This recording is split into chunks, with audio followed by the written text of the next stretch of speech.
The stars above Earth were never truly silent. Hidden among the darkness were satellites, space stations, and the slow glimmer of distant ships traveling between planets. But tonight the stars looked different. They moved. At first the astronomers thought it was just another meteor shower. Then the radar stations began to light up with warnings. Dozens, then hundreds, then thousands of objects were entering the solar system, all moving with the precision of machines. On a mountain base in Colorado, General Aaron Keller stood in front of a giant screen. He was a tall man in his late 50s, with gray at his temples and a calm face that rarely showed fear. Around him, officers shouted reports, their voices overlapping. Objects confirmed. Not asteroids, sir. They're ships. Big ones. How big? Keller asked without turning his head. The technician's face was pale. Some of them bigger than our largest cities. Keller finally turned. Put them on the main display. The image changed. Against the blackness of space, enormous alien vessels glowed with strange green and blue lights. They moved together, like a swarm of predators. Each one was covered in armor and weapons that Earth's engineers had only dreamed about. Keller knew what this was. For years, Earth had guessed that somewhere out there were civilizations more advanced than humanity, but no one expected them to come this soon, and in these numbers. The arrival, within hours, the alien fleet slowed near the edge of Earth's atmosphere. Panic spread across the planet. News channels broadcast the images non-stop. Crowds gathered in the streets, some praying, some rioting, some staring up at the night sky in awe and terror. Then the message came. It wasn't sent on radio waves or television signals. It simply appeared everywhere. On phones, on computers, on giant screens in city centers. A voice spoke in perfect English, deep and harsh, as if the speaker was used to commanding armies. This world is now under the rule of the Galactic sovereignty, the voice declared. You will deliver to us 1 billion tons of resources every galactic cycle, metals, fuel, food, and workers, as tribute. In return, we will allow your planet to remain standing. Fail, and your cities will burn. The image that followed made millions gasp. The voice belonged to a creature that looked like an armored insect standing on 2 legs. Its black eyes reflected the light, its mandibles clicking as it spoke. Behind it, a vast throne room shimmered with alien banners. I am Vrektor, Supreme Commander of the Sovereignty's Eastern Armada, the alien continued. Your leaders will respond within 24 of your hours. Do not test our patience. The transmission ended. The screens went black. But in orbit, the alien ship stayed, silent, watching. The meeting in a secure underground chamber beneath Washington, D.C., the leaders of the major world powers gathered. Some appeared in person, others as holograms. The air was tense. A few spoke first, calling for surrender. We can't fight them, the French president said. They have ships the size of mountains. If we resist, they'll wipe us out. Others wanted to negotiate. Perhaps we can lower the tribute amount. Show them we are willing to cooperate, the Japanese Prime Minister suggested. But then all eyes turned to General Keller. He stood with his arms crossed, silent until now. When he finally spoke, his voice was low but steady. Has anyone here considered the possibility that surrender will not save us? He asked. Empires don't stop at one demand. If we pay now, they'll demand more. And more. Until there's nothing left. The Russian delegate frowned. Are you suggesting we fight them? That would be suicide. Keller's eyes narrowed. Maybe, but maybe not. The truth. No one spoke. About unknown to most of the people in the room, Earth had been preparing for something like this for decades. Secret projects funded by several nations had created technology that was far beyond what the public knew about. Stealth ships hidden in deep orbit, railgun platforms on the moon, bases under the ice of Antarctica that could launch drones into space in minutes. Keller knew about all of it. He had been one of the architects of the plan. But even with those preparations, the alien fleet was enormous. If they launched a full attack, Earth would suffer heavy losses. It was a gamble, a dangerous one. Still, something inside Keller refused to bow to an enemy that saw humanity as nothing more than a resource mine. The one-word reply. The clock ticked toward the end of the 24-hour deadline. In orbit, the alien fleet began to move closer, their shadows passing over the oceans and continents below.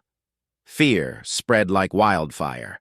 Some cities began evacuating. Others simply waited, frozen.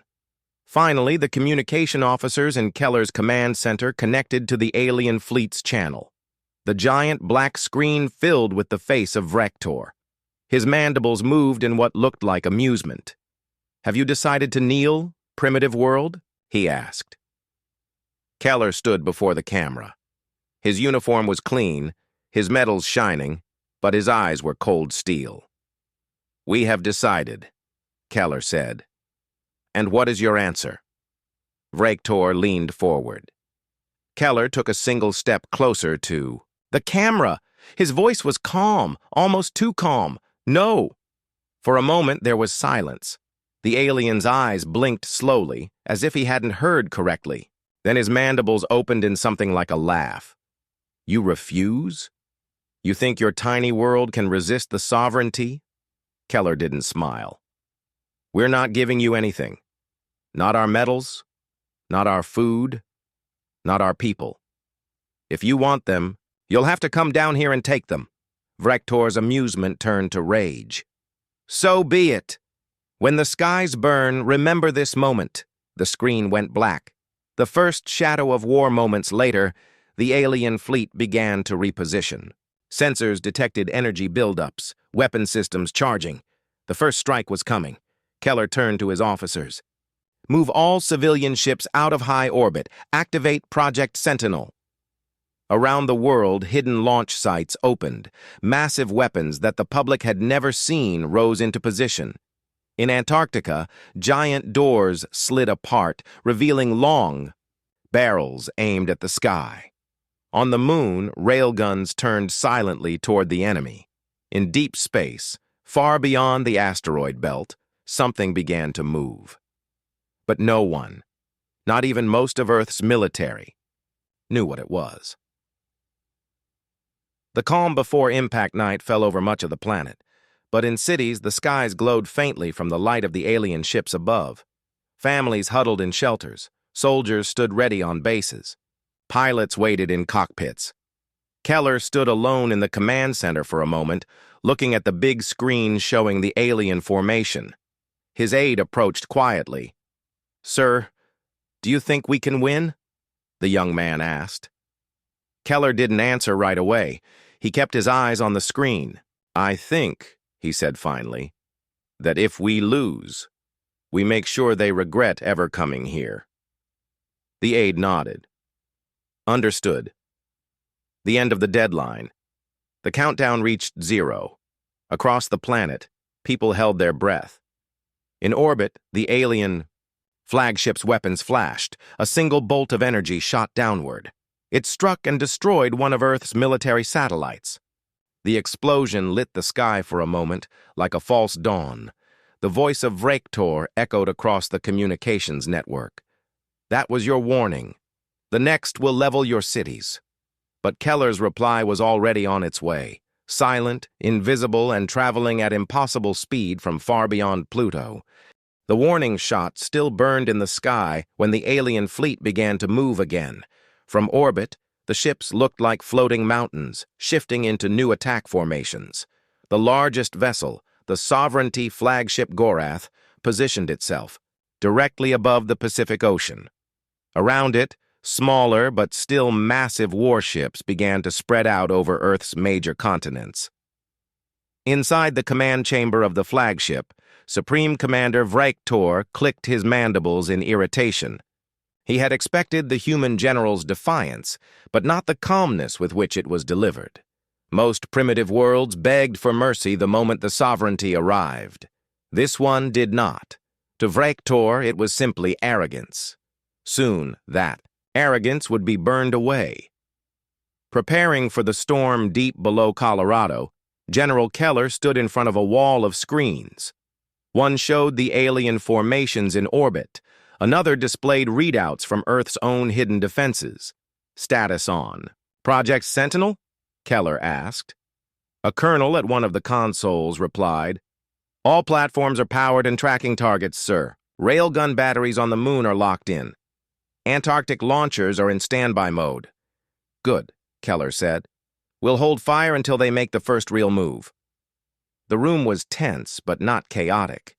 Every officer knew their part. Orders were given in short, clear words.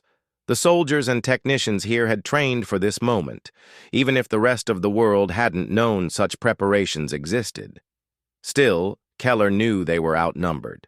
The aliens had technology centuries, ahead of Earth's in some areas, but humans had something else: adaptability, unpredictability, and the will to fight for their home. The drop in orbit, the first alien troop carriers broke away from the fleet. They were shaped like black spears, cutting silently through the atmosphere toward Earth's surface. Each carried hundreds of sovereignty soldiers, towering insectoid warriors in dark armor. Their target, 3 key locations: New Delhi, India, a major population center; Frankfurt, Germany, an important industrial hub; Nairobi, Kenya, home to a large spaceport facility. The sovereignty believed hitting these cities quickly would shatter human morale. But Keller had been watching. The moment the alien dropships began their descent, he gave the order: "All interceptor wings launch. Target their descent corridors." The first clash from air bases around the world, human fighter jets roared into the sky. Most pilots had never seen an alien ship before today, but they didn't hesitate. Missiles streaked upward toward the falling black spears.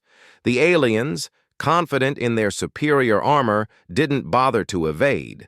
That was their first mistake. The missiles didn't carry normal explosives. They carried shaped charges designed to pierce armor and scatter metal fragments inside. Several alien dropships erupted in fire mid-air, breaking apart before reaching the ground. Others managed to land, but their troubles had only begun. On the ground in New Delhi, the alien soldiers emerged from their dropships expecting panic and surrender. Instead, they were met by swarms of human drones buzzing through the streets, firing high-velocity rounds that punched through their armor joints. Snipers hidden in tall buildings picked off alien squad leaders. The sovereignty troops tried to regroup, but the humans fought in a way the aliens found strange. They didn't form neat lines or stand their ground in obvious positions. They struck, disappeared, and struck again from another direction. In Frankfurt, the aliens encountered a different tactic. The streets were empty, or so it seemed. As they moved forward, mines buried under the pavement exploded beneath them. Then, from hidden underground tunnels, human soldiers emerged to fire rocket-propelled grenades before vanishing back below. Nairobi, the aliens made it to the spaceport gates, only to find them heavily fortified. Automated turrets popped out of the walls, cutting down advancing troops. Heavy railguns mounted on nearby rooftops fired projectiles that slammed through alien armor like paper, cracking the code. While the ground battles raged, another fight was happening in cyberspace. In a dark room inside an unmarked facility, a team of human cyber warfare specialists sat in front of glowing monitors. Their goal? Break into the alien communications network. "Sir, I think I've got it," one of the analysts said, fingers flying over the keyboard. "Their encryption looks complicated, but there's a repeating pattern every 12 seconds. That's our doorway." Minutes later, Keller was handed a secure tablet. On the screen was a live feed of alien internal transmissions, troop reports, fleet orders, and tactical maps. Humans now knew where every alien ship was and what it was doing. "Perfect," Keller said. "Feed that to every regional command. Let's make them chase shadows." The orbit trap. Meanwhile, above the atmosphere, the alien fleet moved in closer. Their goal was simple: destroy Earth's main power grids and cripple its military capabilities. But as they approached, massive bursts of light flared from the moon's surface. Earth's hidden railguns had opened fire. The projectiles weren't missiles. They didn't need fuel or explosives. They were solid tungsten rods, each weighing several tons, accelerated to extreme speeds by electromagnetic rails. At that velocity, they carried enough kinetic energy to punch through almost anything. The first volley hit an alien cruiser dead center, splitting it in half. The second volley crippled another. The aliens scrambled to adjust their formations. Vraktor snarled when the reports came in. "Destroy those guns!"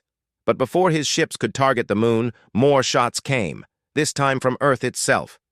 The Antarctic launchers fired in sequence, their rounds slamming into alien vessels with deadly precision. Escalation. Realizing that this primitive world was far more prepared than expected, the Sovereignty fleet switched tactics. Smaller ships began weaving between larger ones, using them as shields.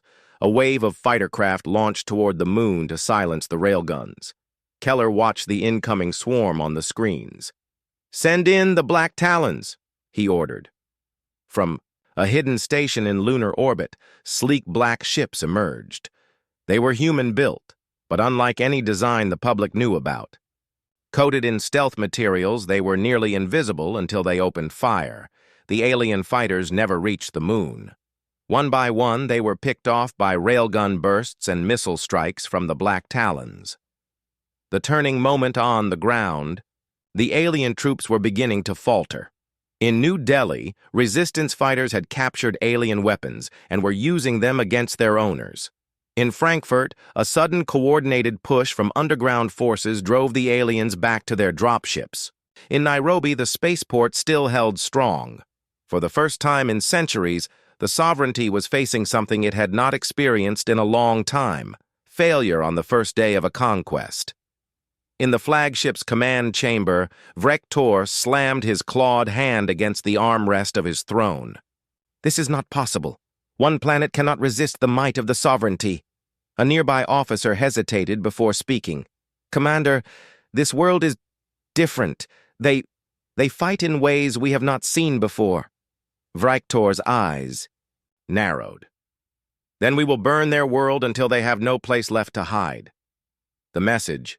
Before the alien commander could issue his next order, his screens flickered. And suddenly, a human face appeared on every display in his fleet.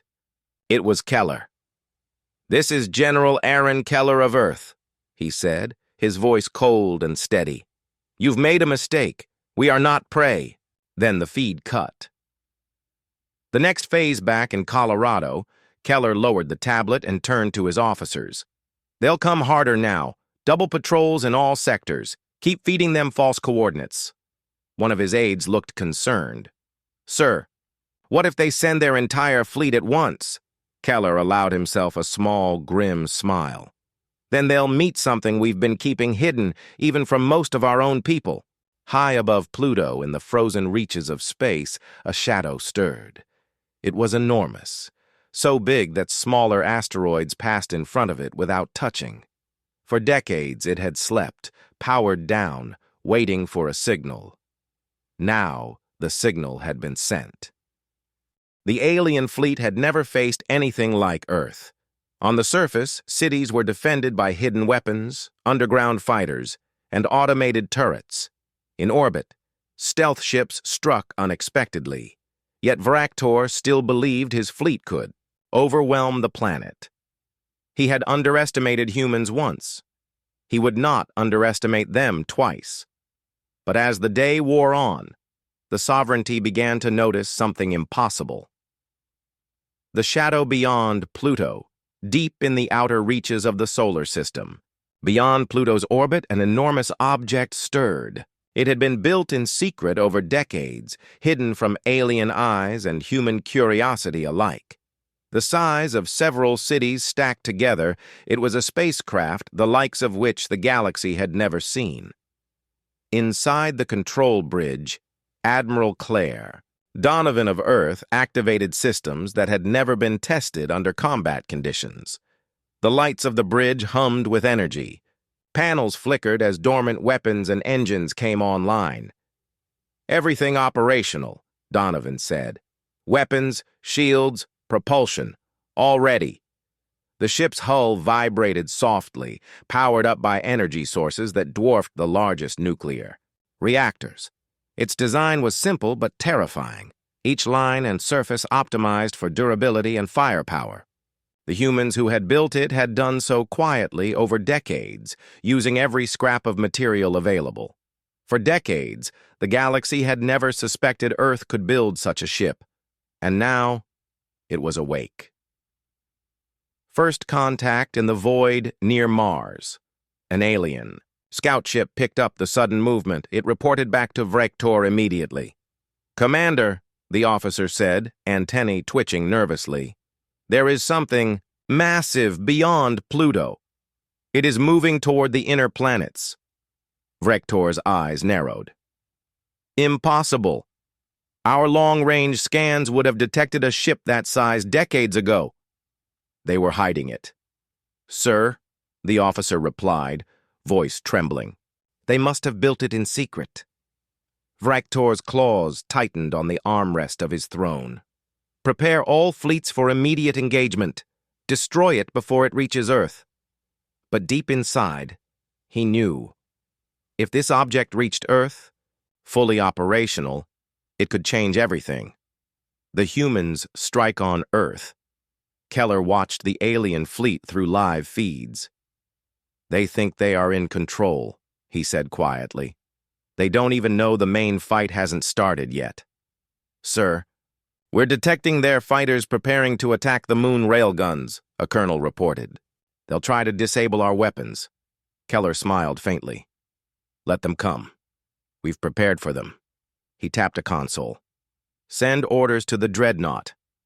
For the first time in centuries, the sovereignty would see the true scale of human preparation.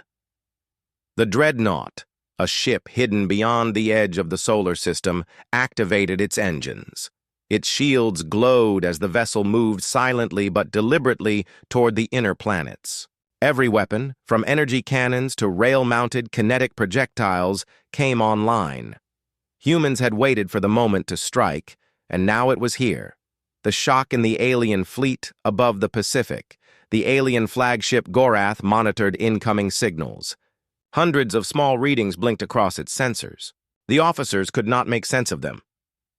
"Commander," one officer said, "we are detecting a fleet moving toward Earth from beyond Pluto. Its size, it is larger than any of our ships, and it is armed." Vraktor's mandibles clicked in disbelief. "Are you saying they built warships in secret? They hid them behind the edge of the system?" "Yes, sir. They were invisible to our scans until now." Vraktor leaned forward, claws striking the console. "Prepare all combat units. We will annihilate them before they can reach Earth." But the humans had anticipated this reaction. The Dreadnought did not rush blindly. It advanced slowly, deliberately, calculating the best trajectory to maximize its first strike. The first clash at a distance of 1 million kilometers from Earth, the Dreadnought revealed itself to the alien fleet. Sensors on the Gorath registered the massive human vessel. Officers gasped in fear. It was enormous, armed with energy cannons that could destroy multiple cruisers in a single shot, and its hull shimmered with a shield they could not penetrate. From the human ship, Admiral Donovan sent a simple signal. Across every alien display in their native language, 2 words flashed: "Stay away." The message was simple, but terrifying. The aliens had never been confronted like this. No planet had ever resisted their armadas. And now, this single world not only resisted, it had weapons hidden beyond the reaches of the solar system. Vector roared in anger. Fire everything! I will crush them before they even reach the planet. But it was too late. The dreadnought's first strike reached them before the aliens could fully respond. Energy beams tore through the outermost cruisers, slicing through armor and shields alike. Smaller ships tried to flee, but human precision weapons targeted every escape route. Chaos in the fleet. The alien formation began to break apart. The humans were not just powerful, they were unpredictable. Drones launched from Earth's orbital platforms struck from multiple angles. The dreadnought's cannons fired in patterns the aliens had never seen. Vector barked orders, but his soldiers were already struggling to adapt. Every tactic they had relied on for centuries failed against the humans. Their ships were destroyed faster than reinforcements could arrive. On Earth, Keller watched silently. They always underestimate us, he said to Donovan, and they always will. Psychological warfare. The humans did not stop at destroying ships. In orbit above major cities, human communications teams broadcasted the battle to the alien-controlled planets. The images were clear. Alien warships exploding, their soldiers defeated by humans with weapons they couldn't understand. Rebellions sparked on distant worlds. Populations who had lived under the sovereignty for centuries began whispering the name of one planet, Earth, as a symbol of hope. Vector noticed the change in morale. They are turning my empire against me, he hissed. All of them will pay. But the humans were ready for that, too. Keller had planned for information warfare, hacking communications across alien worlds and seeding stories of human victories. Everywhere the alien officers turned, they saw resistance growing. The battle intensifies. The alien flagship tried to retreat, regrouping with remaining forces, but the human dreadnought was relentless. It struck with coordinated precision. Each weapon fired in sequence, crippling multiple ships at once. Smaller human ships, stealthy and fast, darted between the alien vessels, picking off fighters and sabotage units. The aliens had expected to crush humanity in hours. Now they were, barely holding formation after a full day of fighting. Even Vector's confidence began to waver. For centuries, no planet had survived the first wave of his armadas. And now, Earth had not only survived, it had won the opening battle. That hidden advantage, unseen by the aliens, Earth had one more advantage. Underwater bases, deep within the Pacific and Atlantic Oceans, launched autonomous submersible drones. These drones carried weapons capable of destroying ships from below. When alien warships attempted to move closer to strike Earth directly, they were hit by attacks from under the water and above in orbit simultaneously. The aliens struggled to respond. Their armor was strong, their weapons advanced, but humans had built redundancy into every system. Every angle was covered, every tactic countered. Keller's voice came over the secure line to Donovan. Prepare the second wave. Target their fleet clusters near Mars. Hit them before they regroup. Yes, sir, Donovan replied, eyes steady. Weapons ready. The turning point. By the end of the first day, the alien fleet had suffered losses unlike anything Vector had seen. Over 50% of his smaller ships were destroyed.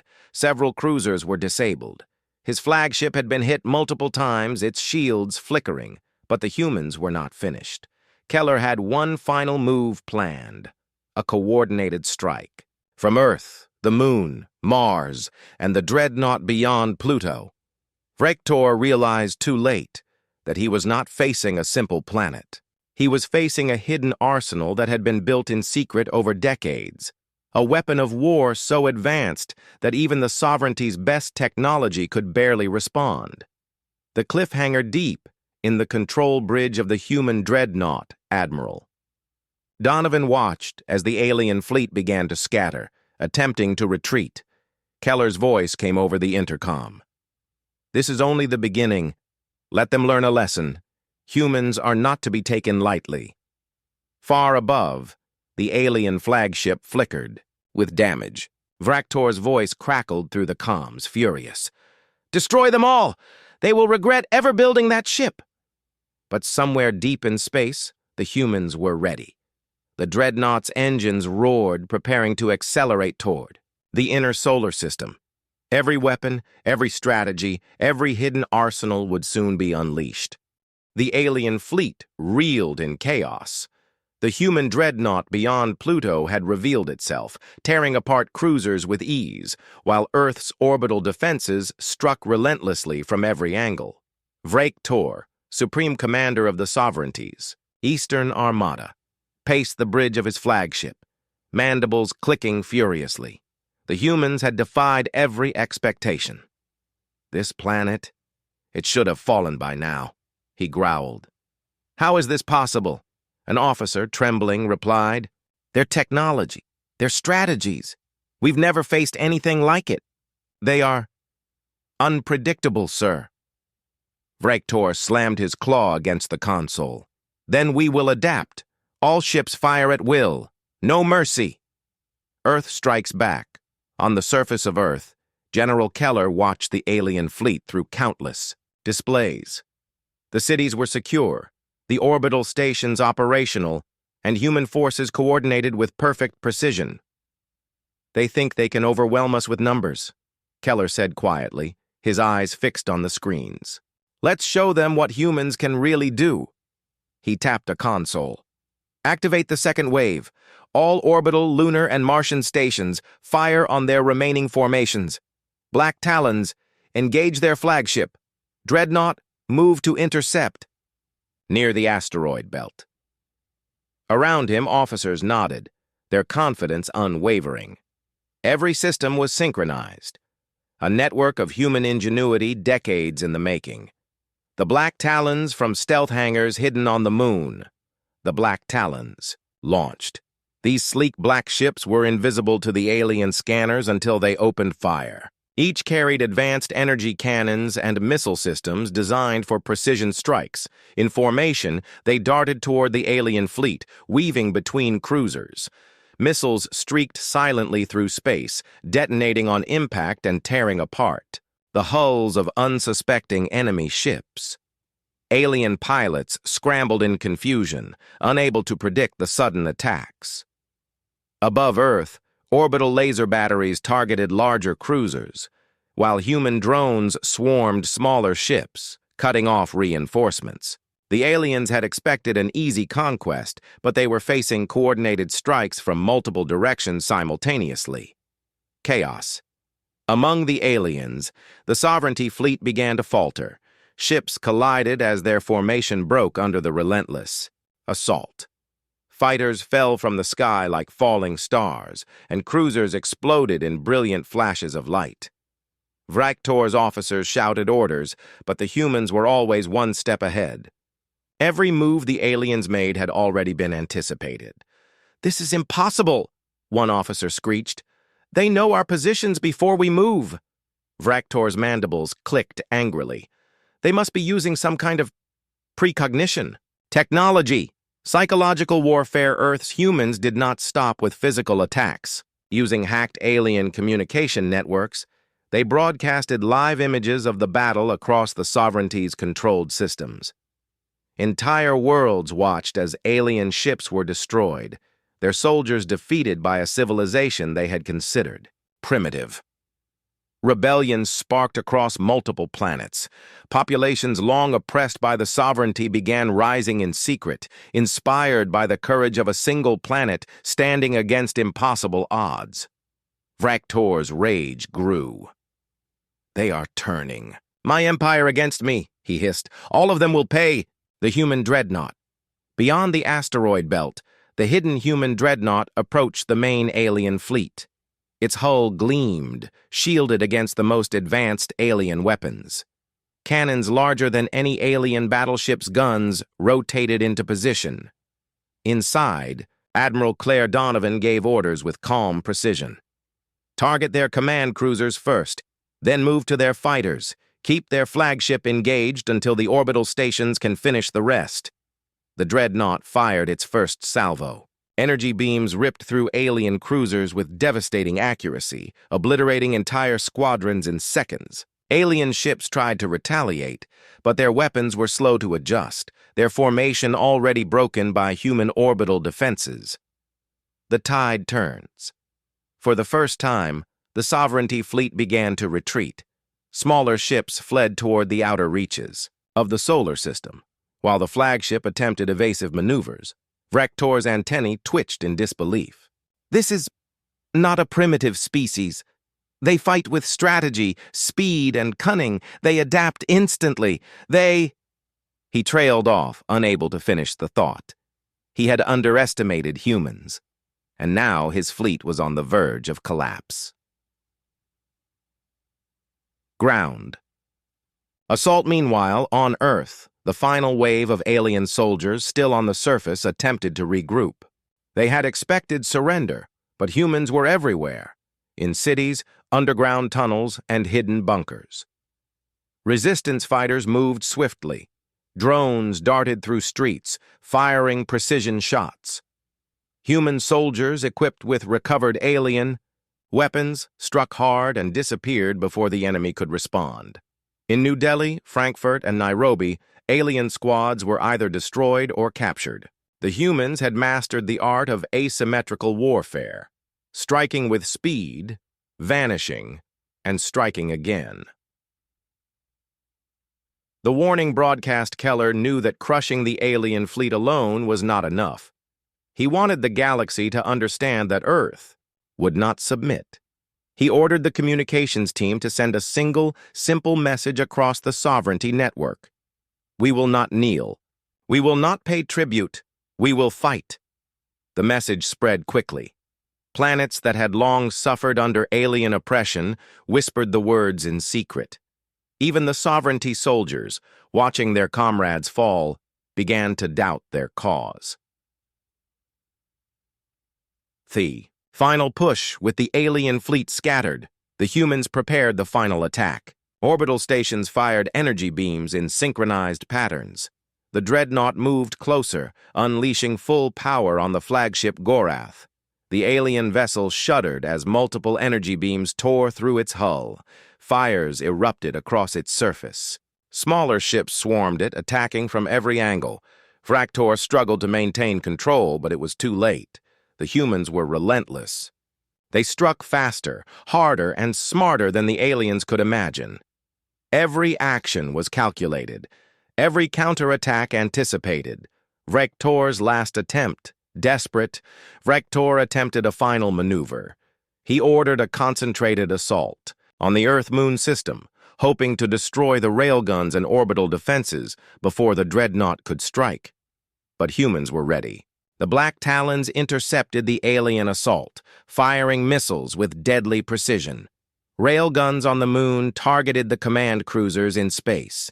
Every move Vrector made was countered before it could succeed. In frustration, he slammed his claw against the console. Impossible! They should be dead! The breaking point. By the end of the battle, the alien fleet was in ruins. Dozens of cruisers destroyed, hundreds of fighters obliterated, and the flagship barely operational. Vrector's confidence was shattered. In the distance, the human dreadnought loomed, ready for any final retaliation. Earth's cities remained intact, orbital defenses unharmed, and human forces coordinated perfectly. Keller watched silently, knowing the final strike was yet to come. "This is only the beginning," he said quietly. "Let them see what it means to underestimate humanity." Humanity stands. Tall for the first time in galactic history, a single planet had stood up to the Sovereignty and survived the first full-scale attack. Humans had not only defended their world, but had revealed the true extent of their hidden power. Across the globe, people looked up at the stars in awe and relief. Earth had faced an empire that had conquered countless worlds, and had survived. Even the alien prisoners captured on the surface whispered among themselves, astonished. They are not like us," one muttered. "They are different." Keller nodded silently. "Yes," he said. "They are human." The stage is set. Vrector retreated to the outer reaches of the solar system, battered and humiliated. But he swore revenge. He would not forget the lessons learned today. Humanity's defiance would be repaid in fire. Or so he thought. But humans were ready. Every hidden weapon, every fleet, every strategy had been designed for this moment. They had fought, adapted, and survived. And the galaxy was beginning to notice. Earth had sent one word before the war began. A word that now echoed across the stars. No. The solar system was quiet now, but it was a quiet filled with tension. The alien fleet had been shattered. Survivors fled toward the outer edges of the system, leaving a trail of destruction and broken pride. Their flagship, the Gorath, limped. Away, scarred and smoking. On Earth, the people did not cheer just yet. Victory was not a celebration, it was a warning. Humanity had survived the first wave, but the galaxy would not forget, and neither would humans. General Aaron Keller stood in the command center, his face calm but determined. Around him, officers monitored the remaining alien forces, tracking every move. "They think they can retreat," Keller said quietly, "but we will make sure they never try to come back." The dreadnought strikes beyond the asteroid belt. The human dreadnought waited, massive and silent. Admiral Claire Donovan gave the final order. "Engage pursuit protocol. Target the flagship and remaining cruisers. We finish this." The dreadnought accelerated, its engines lighting the darkness of space. Energy beams flared from its cannons, striking alien ships with deadly precision. Smaller ships and drones swarmed the remaining alien forces, ensuring no vessel escaped, unscathed. Vrector watched from the bridge of the damaged Gorath. His fleet was broken, his pride shattered. "We underestimated them," he hissed. "But they will pay. Every world will pay." Donovan's voice came over the human comms. Network, cold and unwavering. "You already lost the moment you tried to take our tribute. Humanity does not bow. We do not negotiate with predators. We fight, and we win." Humanity's hidden arsenal. The humans had saved their most powerful secret for last. From hidden stations on Jupiter's moons and deep in the outer solar system, massive railguns, stealth ships, and orbital energy platforms fired in perfect synchronization. The alien fleet could not evade. Keller observed quietly. "Every weapon we have is online. No escape, no mercy. They brought war to our planet. Now they will learn the cost." Even as energy beams tore through cruisers and fighters, humans maintained discipline. They did not celebrate destruction. Every attack was calculated, precise, and controlled. The turning tide. The alien flagship tried to flee past Neptune, but the human dreadnought anticipated its trajectory. Massive energy beams cut through its shields, ripping chunks of hull into the void. Smaller human ships darted in to target engines and weapon arrays. Vrector's mandibles clicked frantically. "We are being destroyed. By a single species? Impossible." "Yes, Commander," one officer admitted quietly. "They are different. Their strategy, their power. We cannot match it." The realization struck the Supreme Commander like a physical blow. For the first time in galactic history, a single primitive world had not only survived a sovereignty assault, it had annihilated the majority of an invading fleet. Ground forces secure the planet back on Earth, the last alien. Soldiers trapped on the surface were being rounded up. Human forces moved swiftly, clearing cities and securing weapons. In New Delhi, Frankfurt, and Nairobi, captured alien officers were brought before human leaders. Keller did not torture them. He did not gloat. He wanted them alive so they could carry a message to the rest of the galaxy. Humanity would not be conquered. A young soldier from Frankfurt spoke quietly to Keller. "Sir, they won't stop, will they? They'll come back with more ships, more armies." Keller's eyes were steady. Let them come. They will face the same thing. Humanity fights, and we never forget. The message to the galaxy. With the alien fleet defeated, Keller issued a global broadcast. It was not just for Earth. It was for every civilization watching in secret, every population oppressed by the sovereignty, every world that had felt the sting of conquest. This is General Aaron Keller, commander of Earth's defense forces. The sovereignty demanded tribute. We said one word, no. They attacked. They assumed we would surrender. They were wrong. Humanity defends its home. Humanity protects its people. And humanity will never kneel. Let this be a warning to anyone who thinks otherwise. The message echoed across the solar system, reaching deep space probes and alien networks hacked by humans. Entire worlds began to whisper the name Earth with awe and fear.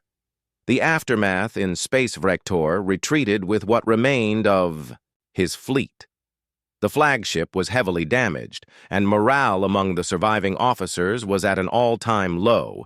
They had underestimated humans, and it had cost them dearly. In private, the Supreme Commander muttered to himself, "Primitive species. They are not primitive.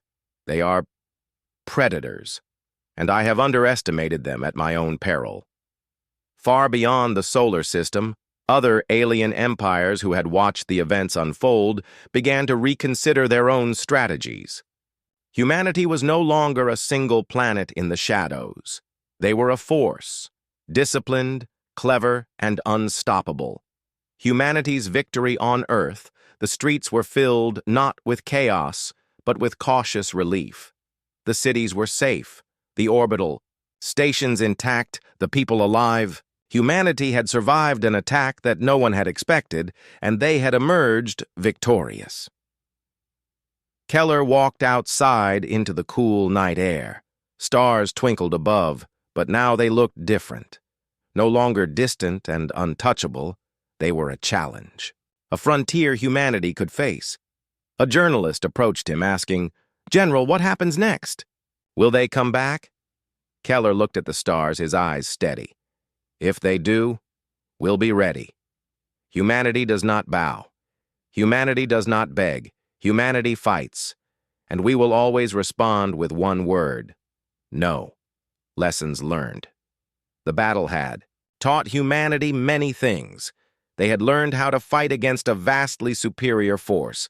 They had tested their hidden arsenal in real combat and proven its effectiveness.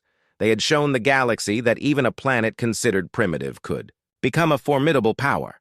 At the same time, humans had learned restraint. Victory was not measured in destruction alone. It was measured in survival, in strategy, and in the ability to inspire hope across the stars. The world had come together like never before. Nations that had once bickered now shared intelligence, resources, and technology. Humanity had survived because it had united, and that unity would be its greatest weapon in the years to come. Vector's defeat. In the dark corridors of the Gorath, Vector faced the reality of defeat. His fleet was destroyed, his soldiers demoralized, and his pride shattered. He sent a final message to Keller, his voice harsh but tinged with respect. "You have won this battle, humans. But the sovereignty will not forget. One day, we will return." Keller replied with a simple, unwavering word: no. It was more than a reply. It was a declaration, a warning, a promise. Humanity would never bow to alien empires. A new era begins as the remnants of the alien fleet retreated into deep space. Humanity looked to the stars with a renewed sense of purpose. They had defended their home. They had proven their worth. And they had sent a message that would echo across the galaxy for generations. One planet had said no, and in doing so, humanity had become a symbol of resistance, courage, and strength. Admiral Donovan aboard the dreadnought spoke quietly to her crew. "We have shown them who we are, but this is only the beginning. The galaxy will know the name of Earth, and they will remember it." Back on Earth, General Keller looked out at the night sky one last time. The stars were no longer distant. They were a challenge, a future filled with possibilities and battles yet to come. But one thing was certain: humanity would never kneel.